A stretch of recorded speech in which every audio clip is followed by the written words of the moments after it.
আসসালামু আলাইকুম। আশা করি সকলেই খুবই ভালো আছেন। প্রাইমারি নিবন্ধন সহ 11 থেকে 20তম গ্রেডের গণিত প্রস্তুতির এই ব্যাচে আজকের এই ক্লাসে আপনাকে স্বাগত। আজকের ক্লাসে আমরা ঐকিক নিয়মের কিছু ম্যাথ সলিউশন দেখব। তো দেখেন আমরা ক্লাসে আসি। প্রথমত কি বলছে? সাধারণ ঐকিক নিয়ম। 350 টাকা দরে 3 কেজি মিষ্টি কিনে 4 টাকা হারে ব্যাট দিলে মোট কত টাকা ব্যাট দিতে? অর্থাৎ আপনাকে কি বলছে? 350 টাকা ধরে, অর্থাৎ 1 কেজি মিষ্টির দাম কত? 350 টাকা। 350 টাকা হচ্ছে আমাদের 1 কেজি মিষ্টির দাম। তাহলে কয় কেজি মিষ্টি কিনছেন আগে এটা বার করেন। 3 কেজি, তাহলে 3 ইন্টু 350। আচ্ছা, 3 কেজি মিষ্টির দাম যদি 300 করে 50 টাকা হয়, তাহলে হচ্ছে আমাদের কত? 1050 টাকা। এটা প্রথমত আমরা কি পাইলাম? মিষ্টির দাম পাইলাম। বলছে 4 টাকা হারে বেট। হার মানে হচ্ছে 100 টাকায় দেন আপনি কয় টাকা? 4 টাকা। তাহলে আপনি লিখবেন এভাবে যে 100 টাকায় ব্যাট, 100 টাকায় ব্যাট দিতে হয় কত টাকা? ব্যাট হচ্ছে আমাদের 100 টাকায় ব্যাট 4 টাকা। তাহলে 1 টাকায় কত? 1 টাকায় ব্যাট হচ্ছে 4/100। ঠিক আছে, তাহলে আমাদের কত টাকা পাইছি? 1050 টাকা। সুতরাং 1050 টাকা ব্যাট কত হবে? 4 গুণ 1050 ভাগ কত? 100। আচ্ছা, এটা যদি আমরা ক্যালকুলেশন করি, দেখেন 100 যদি 1000 হইতো তাহলে হয়তো 10, তাহলে আর 0.5, তাহলে 10.5। এখন যদি 4 কে 10.5 দ্বারা গুণ করি তাহলে হচ্ছে 4×10=40, আর 0.5 যখন হচ্ছে 2, তাহলে কত টাকা? 42 টাকা। দেখেন আপনারা বুঝছেন কিনা বিষয়টা। বলছি আপনাকে 350 টাকা দরে 3 কেজি মিষ্টি কিনে 4 টাকা হারে ব্যাট দিলে মোট কত টাকা ব্যাট দিতে হয়? তাহলে 1 কেজি মিষ্টির দাম কত? 350 টাকা। তাহলে কয় কেজি মিষ্টি কিনছেন? 3 কেজি। তাহলে 3 ইন্টু 350 গুণ কত হচ্ছে? 1050 টাকা আপনার। তো 100 টাকা ব্যাট দিতে হয় 4 টাকা। 1 টাকায় কত? 1050 টাকায় কত? আশা করি বুঝতে পারছেন। আচ্ছা, তারপরে দেখেন এই মেয়েটা দেখেন। কমিশনের হার 3.5 টাকা হলে 3000 টাকা মূল্যের জিনিস বিক্রি করে কত কমিশন পাওয়া যাবে? সেম হুবহু একই নিয়মে। আপনারা পারবেন? কে কে পারবেন এই মেয়েটা?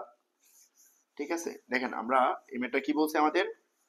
এটাতে বলছে যে কমিশনের হার 3.5 টাকা হলে 3000 টাকায় মূল্যের জিনিস কত টাকা বেচা যাবে। অর্থাৎ আপনাকে দেওয়া আছে হার মানে হচ্ছে 100 টাকায়।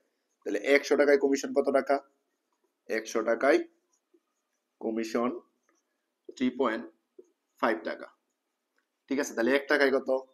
1 টাকায় কমিশন 3.5/100। সুতরাং কত টাকা আছে আমাদের? 3000 টাকা বলছে।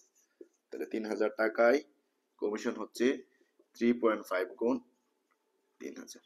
এটাকে যদি আমরা 100 দ্বারা ভাগ করি তাহলে 100 দিয়ে কাটলে কত? 30। 100 কত হয়? 30। 3 3 হচ্ছে কত? 9, আর 3 5 হচ্ছে 30 দিয়ে যদি 3.5 দ্বারা গুণ করি তাহলে আমরা ভ্যালুটা পাচ্ছি হচ্ছে 105 টাকা। 105 টাকা। ঠিক আছে, তো আশা করি বুঝতে পারছেন। একই নিয়মের অঙ্ক দেখেন, এই নিয়মটা দেখেন। 105 কেজি ডালের দাম 3675 টাকা হলে 60 কেজি ডালের দাম কত টাকা? এটা আপনারা দেখেন অনেকভাবে এই ম্যাথ গুলো সলিউশন করা যায়। তো পরীক্ষার হলে আপনার কিন্তু এত কিছু মাথায় আসবে না। আপনি কত দ্রুত আনসারটা দাগাইতে পারবেন ওইটা হচ্ছে আপনার, ওইটাই নির্ধারণ করে দিবে যে আপনি কতটুকু ম্যাথ দ্রুত আনসার করতে পারেন। দেখেন 105 কেজি ডালের দাম কত আছে? 3675 টাকা। তাহলে 60 কেজি ডালের দাম কত? তার মানে আপনি হচ্ছে দেয়া আছে 105 কেজি ডালের দাম, ডালের দাম কত টাকা? 3675 টাকা। তাহলে আগে 1 কেজি কত, 60 কেজি কত? সিম্পল হিসাব। তাহলে 1 কেজি ডালের দাম 3675 ভাগ হচ্ছে কত? 105 টাকা। সুতরাং কত টাকা বলছে আমাদের? 60 কেজি ডালের দাম কত? তাহলে 60 কেজি ডালের দাম, তাহলে 3675 গুণ 60 ভাগ হচ্ছে কত? 105। ঠিক আছে, তো আমরা যদি এটা ক্যালকুলেশন করি তাহলে কত পাচ্ছি দেখেন। আমরা কিভাবে কাটতে পারি? 105 কেজি। আচ্ছা, আমরা যদি এটা ক্যালকুলেশন করি তাহলে আমরা অনেকভাবে করতে পারি। তো আপনি সবচেয়ে সিম্পল ওয়েতে করে যদি করেন, দেখেন 105 দ্বারা যদি আমরা 3675 কাটি, আপনি ক্যালকুলেশন করলে দেখবেন কত টাকা পাবেন? 2100 টাকা। কত টাকা পাচ্ছি আমরা? 2100 টাকা। এখানে ক্যালকুলেশনটা আপনি একটু করে নেবেন। ঠিক আছে, এখানে এমন ক্যালকুলেশন দেওয়া থাকবে যেটা আপনি নিজে করতে পারবেন। ওকে, সো এটার ভ্যালু কত পাচ্ছি আমরা? 2100 টাকা। ঠিক আছে, তো আশা করি বুঝতে পারছেন। আচ্ছা, পরবর্তী ম্যাথটাতে যাই। আমাদের একটু বলছে কোন সম্পত্তির 0.875 অংশের মূল্য 9212 টাকা হলে 0.75 অংশের মূল্য কত? একই নিয়ম, ঐকিক নিয়ম, সেম সেম টাইপের। ঠিক আছে, হুবহু একই টাইপের ম্যাথ। দেখেন কি বলছে? কোন সম্পত্তি 0.875 অংশের মূল্য এত টাকা। তাহলে এক অংশের মূল্য কত? এত অংশের মূল্য কত? তাহলে আমরা লিখবো 0.875 অংশের মূল্য 75 অংশের মূল্য কত? 9,212 টাকা। আচ্ছা, তাহলে এক অংশের মূল্য কত? Same 9,212 divide by 0.875। সুতরাং কত অংশ চাইছে আমাদের? আমাদের চাইছে 0.75 অংশ। 0.75 অংশের মূল্য, তাহলে 9,212 গুণ 0.75, 0. কত 75 ভাগ হচ্ছে 0.875। আমরা যদি এটি ক্যালকুলেশন করি তাহলে হচ্ছে কত? 7,896 টাকা। 7,896 টাকা। ঠিক আছে, দেখেন একই নিয়মে আপনার এত অংশের মূল্য কত, এক অংশের মূল্য বার করবেন, পরে এত অংশের মূল্য বার করবেন। ঠিক আছে। আচ্ছা, পরবর্তী ম্যাথটা দেখেন। বলছে একটি কার ওয়াশার 8টি কার ওয়াশ করে 36 মিনিটে এই হারে 3 ঘন্টায় কয়টা কার ওয়াশ করবে? আচ্ছা, আপনার দেখেন মিনিট আর ঘন্টার ক্ষেত্রে হচ্ছে আপনার আগে হয় দুইটাকে মিনিটে নিতে হবে অথবা দুইটাকে কিছু নিতে হবে, ঘন্টাতে নিতে হবে। অর্থাৎ দুইটা একক রেখে আমরা ম্যাথটা সলিউশন করতে পারবো না। আমাদের দুইটা কি করতে হবে? সেম একই ভ্যালুতে নেওয়ার চেষ্টা করতে হবে। তাহলে কি দেয়া আছে? একটি কার ওয়াশার 8টি কার ওয়াশ করে কত মিনিটে? 36 মিনিটে।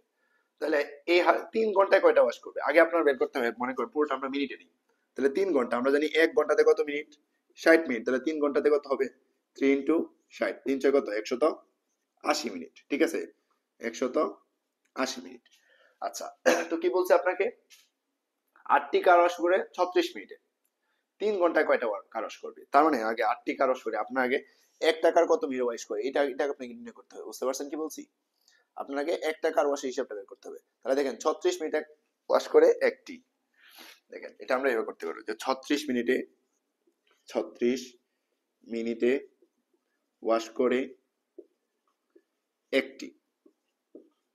তাহলে 1 মিনিটে কয়টা ওয়াশ করব? অবশ্যই কম। ঠিক আছে, 36 মিনিটে করে একটি, তাহলে 1 মিনিটে কি হবে? 8 বাই 36 মিনিটে করে এটা 8টি গাড়ি, তাহলে এটা হবে 8 বাই 36। তাহলে কয়টা গাড়ি, কত মিনিট পাইছি আমরা? 180 মিনিট। সুতরাং 180 মিনিটে ওয়াশ করে 8 গুণ 180 বাই কত? 36। আচ্ছা, আমরা যদি 36 দ্বারা 180 রে গুণ করি তাহলে হচ্ছে 5। কত হয়? 5। 5 আর 8 গুণ করলে কত হয়? 40। কত হচ্ছে? 40। সুতরাং কয়টা গাড়ি পাইছি আমরা? 40টি গাড়ি। কয়টা গাড়ি পাইলাম?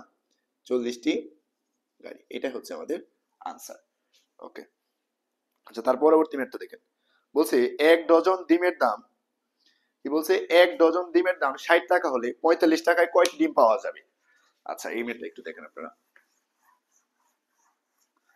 বলছে 1 ডজন ডিমের দাম 60 টাকা। আচ্ছা, আগে আমরা দেখবো, আমরা জানি কি 1 ডজন, 1 ডজন সমান কতটি?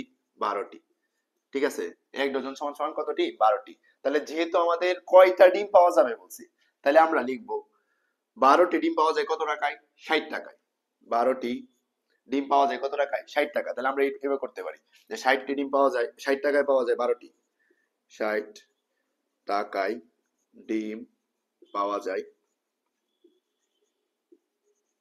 কতটি? 12টি। 60 টাকায় কয়টা ডিম পাওয়া যাচ্ছে? 12টা। তাহলে 1 টাকায় কয়টা? 12 বাই 60।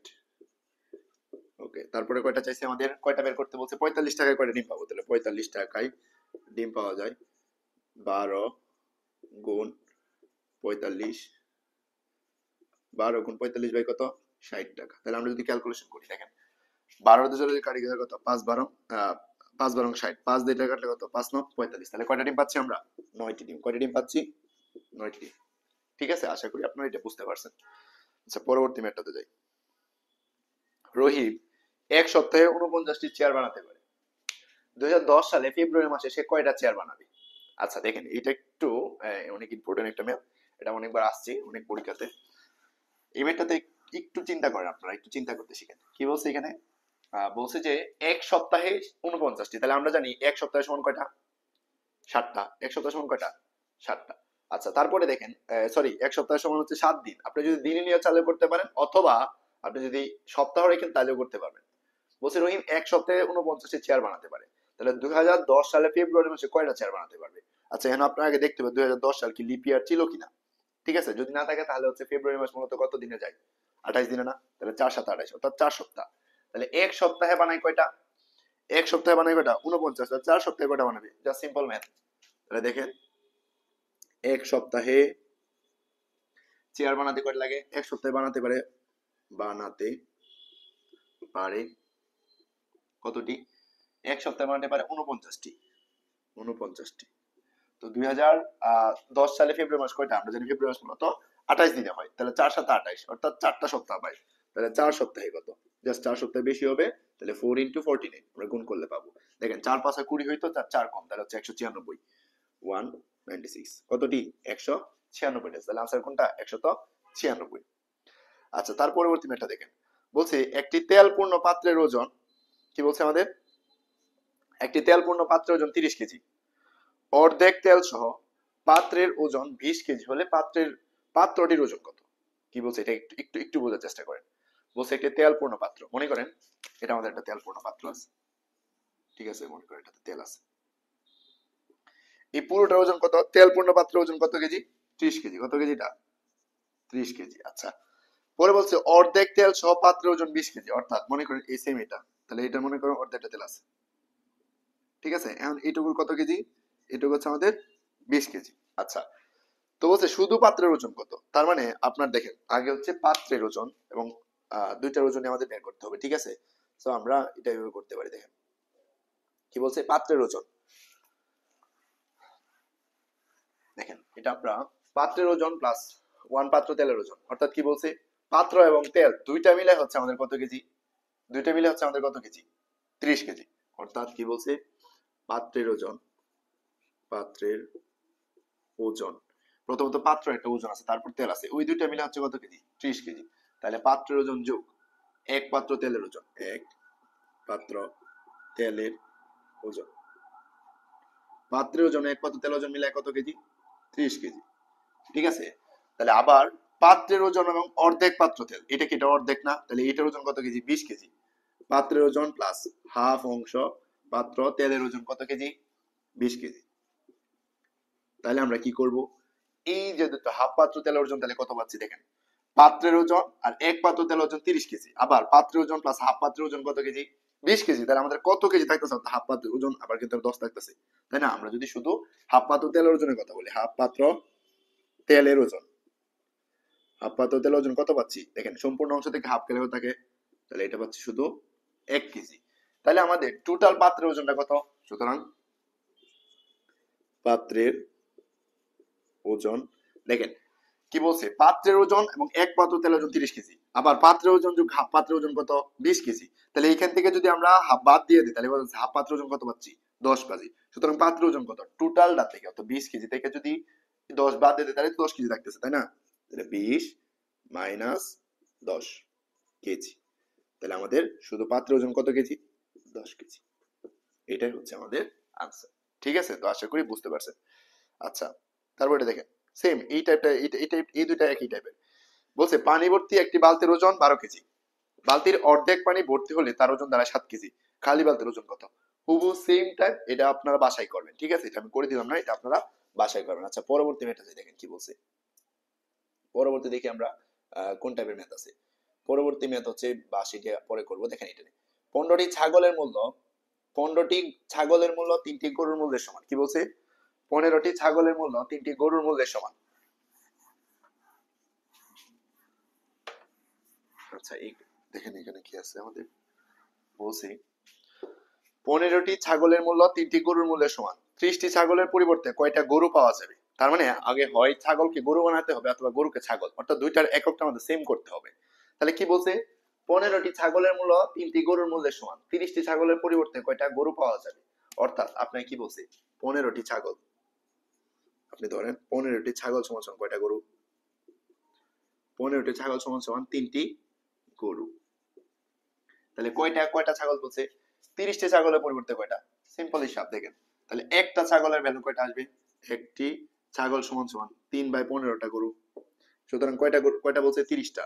তাহলে 30টি ছাগল ইকুয়াল 3 ইন্টু 30/15, কয়টা জায়গাটা কত? 2। তাহলে 3 দুগুণ কয়টা? 6টি। কয়টি গরু? 6টি গরু, ঠিক আছে।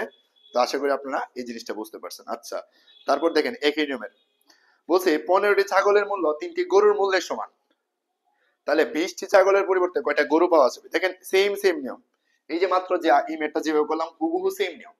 তাহলে কি বলছে 15টা ছাগলের মূল্য কত? 3টা গরুর মূল্যের সমান। তাহলে 20টা ছাগলের পরিবর্তে কত? অর্থাৎ দেখেন সেম আমরা এটুকু পাবো না, তার মানে এটুকু আমাদের লিখতে হবে না, আমরা এটুকু করে ফেলি। 15টি ছাগলের মূল্য কত? 3টি গরুর মূল্যের সমান। তাহলে 15টি ছাগল কত টাকা? 3টি গরুর মূল্যের টাকা। একটা কত? 20টা ছাগল কত? 20টি ছাগলের পরিবর্তে 3 গুণ 20 ভাগ 15, এতটি। তাহলে 3 দিয়ে যদি 15 কাটি কত? 3 5 15, 5 দিয়ে যদি 20 কাটি 4, তাহলে কয়টা মূল্য? 4টি। ঠিক আছে, তো এটা হচ্ছে আমাদের আনসার। আশা করি বুঝতে পারছেন। আচ্ছা, তারপর দেখেন এই ম্যাটটা দেখেন লাস্ট। এই ম্যাটটা হচ্ছে আজকের ক্লাস এই পর্যন্ত রেখে দিব। এই ম্যাটটা কি বলছে? 5টি গরুর মূল্য 15টি ছাগলের মূল্যের সমান। কি বলছে? 5টি গরুর মূল্য 15টি ছাগলের মূল্য সমান। একটি গরুর মূল্যে 6,000 টাকা হলে একটি ছাগলের মূল্য কত টাকা? কি বলছে আপনার? যে 5টি গরুর মূল্য 15টি ছাগলের মূল্যের সমান। একটি গরুর মূল্য 6,000 টাকা হলে একটি ছাগলের মূল্য কত? আচ্ছা দেখেন এই ম্যাটটা আমি করে দিচ্ছি আপনাদেরকে। এটা হচ্ছে 5টি গরুর মূল্য, তাহলে একটা গরুর মূল্য দেওয়া আছে, তাহলে 5টা গরুর মূল্য আগে আমরা বাইর করি। একটি গরুর মূল্য কত? 6,000, তাহলে 5টা কত হবে? 5 গুণ 6 অর্থাৎ 30,000। 5টা গরুর মূল্য কত টাকা? 5 6 30,000 টাকা পাইলাম। আচ্ছা 30,000 টাকা, ঠিক আছে 30,000 টাকা। তো 15টা ছাগলের মূল্যের সমান বলছে, তাহলে মানে কি 5টা গরুর মূল্য যত টাকা 15টা ছাগলের মূল্য তত টাকা। তাহলে লিখবেন 15টি ছাগলের মূল্য, ছাগলের মূল্য 15টা ছাগলের মূল্য কত পাইছি আমরা? 30,000 টাকা। তাহলে একটার মূল্য কত টাকা বের করতে পারবো? এত টাকা। সুতরাং একটি ছাগলের মূল্য কত? হ্যাঁ, একটি ছাগলের মূল্য তার মানে কত? 30,000 ভাগ হচ্ছে 15। তার মানে 15কে যদি আমরা 30,000 ভাগ করে দিলে আমাদের আনসারটা কত পাচ্ছি দেখেন? 2,000 টাকা। 15 দুগুণ 30 না, তাহলে হচ্ছে আনসার কত? 2,000 টাকা। সো এটাই হচ্ছে আমাদের আনসার। ঠিক আছে, তো লাভ ক্ষতির ঐকিক নিয়ম রিলেটেড আজকে সাধারণ ঐকিক নিয়মের আমাদের আজকের ক্লাস এই পর্যন্তই। আপনারা হচ্ছে যতগুলা করছি, আপনারা যদি একটা জিনিস না বুঝতে পারেন তাহলে আবার একটু ক্লাসটা দেখবেন। ঠিক আছে, তারপরে যদি কোনো সমস্যা হয় আমাকে হচ্ছে আমাদের যে ডিসকাশন যে গ্রুপটা আছে ওই গ্রুপে হচ্ছে আপনার প্রবলেম গুলো দিবেন, অথবা যে কাটাকুটি আমি হচ্ছে কয়েকটা কাটাকুটি করে দিই নাই, তো এটা আপনারা বাসায় চেষ্টা করবেন। ঠিক আছে, সবকিছু যদি আমি করে দিই তাহলে তো আপনারা আপনারা মানে আপনারা নিজেদের ব্রেনটা দেখার হলো না, তাই না? তো তারপরে যদি না পারেন সমস্যা নাই, আমি করে দিব, আমাকে বলবেন। ঠিক আছে, তো আশা করি সকলে ভালো থাকবেন, সুস্থ থাকবেন। আজকের ক্লাসে পর্যন্ত, আল্লাহ হাফিজ।